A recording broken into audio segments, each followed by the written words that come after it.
I think the whole program is it's really important because just swimming with dolphins it would be fantastic, but especially for children like Tilly, that backup, that input from the experts and the therapy and the workouts and that sort of individual attention had a huge impact on Tilly.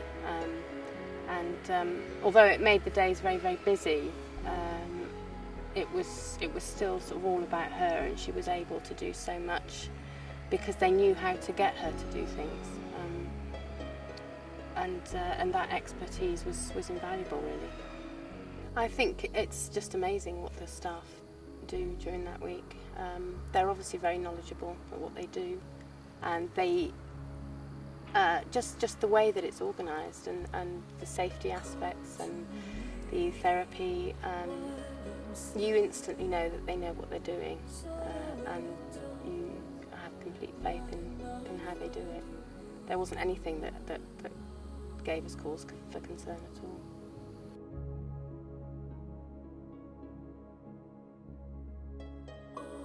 I think it is definitely worth trying, simply because it's a holiday that handicapped, disabled children can't normally do. I mean, you're often really limited where you can take these children.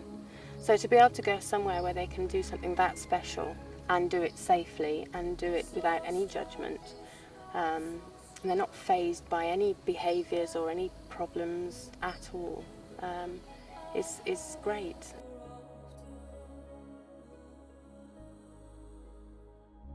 But it was lovely. I mean, they were all really, really nice people, and so different.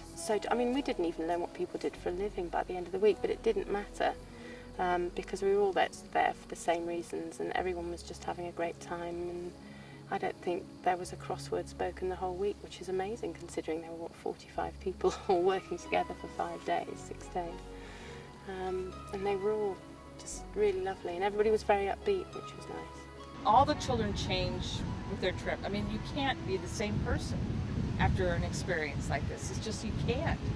But I think a lot of the long-term changes that happen with these children, especially the kids I know that come from my practice in the Atlanta area, I've seen things happen 6 months, even a year later, and their teachers will come up and say, did you know that such and such did something at school that was totally different?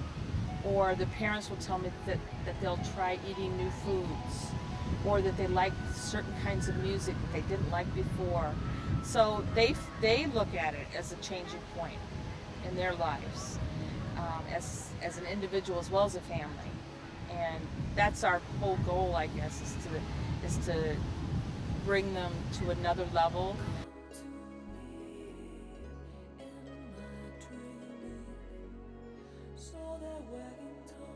Some of the children, how they look at you.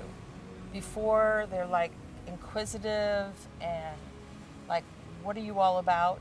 And then after they come out from the ocean and have had their encounters, there's like stars and fireworks going off in their eyes. They're just so excited. And they're changed. They're changed for life. And their parents feed off of that, and then their brothers and sisters do, and then it becomes a whole family experience. People often ask me, do dolphins help children with disabilities, or do dolphins help humans?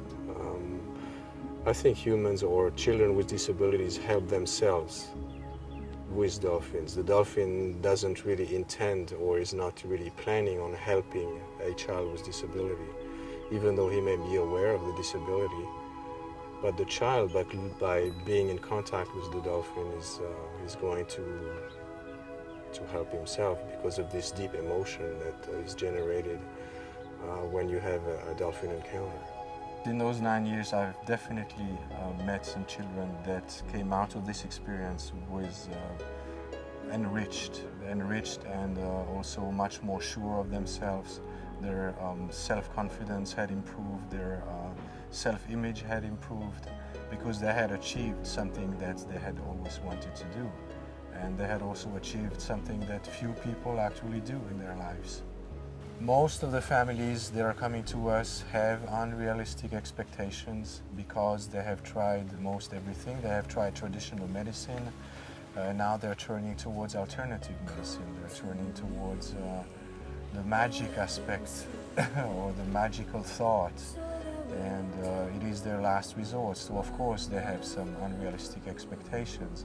And we always try to set the record straight, to put things in perspective for them so that they're not disappointed.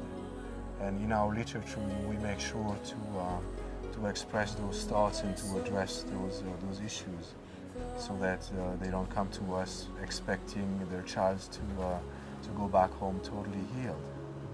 We run the business. We've been working with excellence in therapy probably since the late 80s. And have about 13 people that work with us. And we do this twice a year, come down to Panama City Beach to work with kids.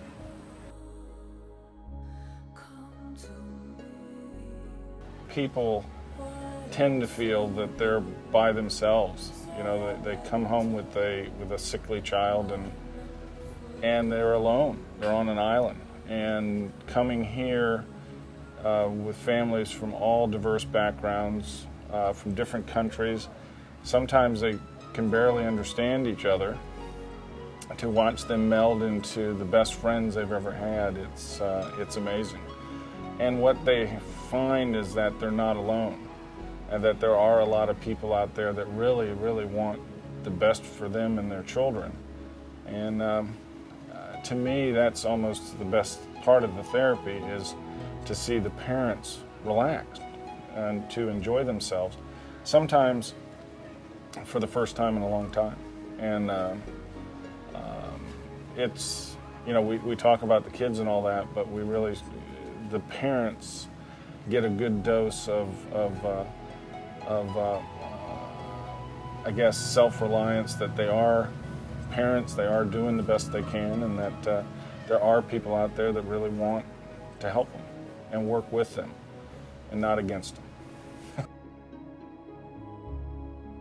What Denny has been able to bring and what Pam has brought is people from all points of the compass come for this brief period to work with kids.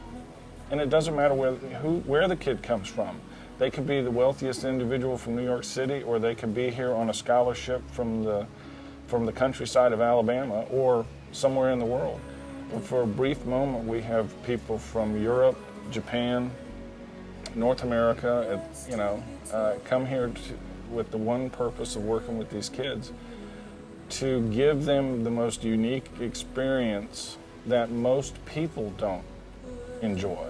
The rest of us, the typical people.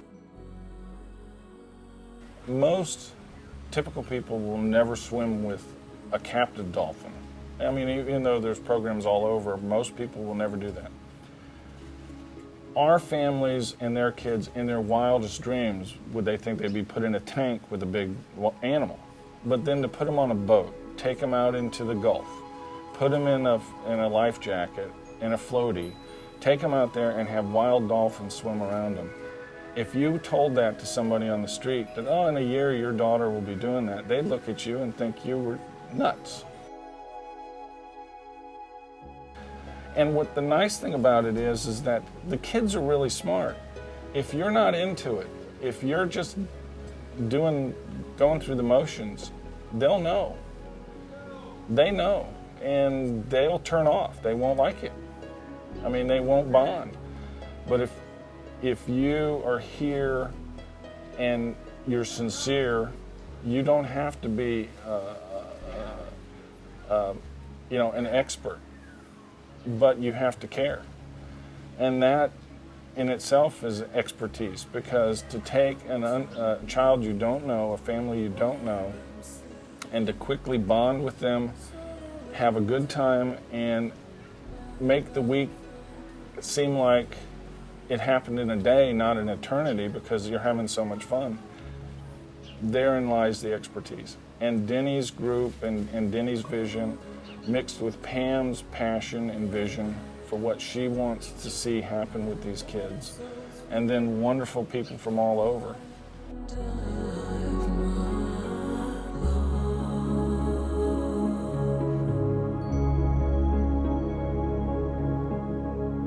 So stop this night so strong.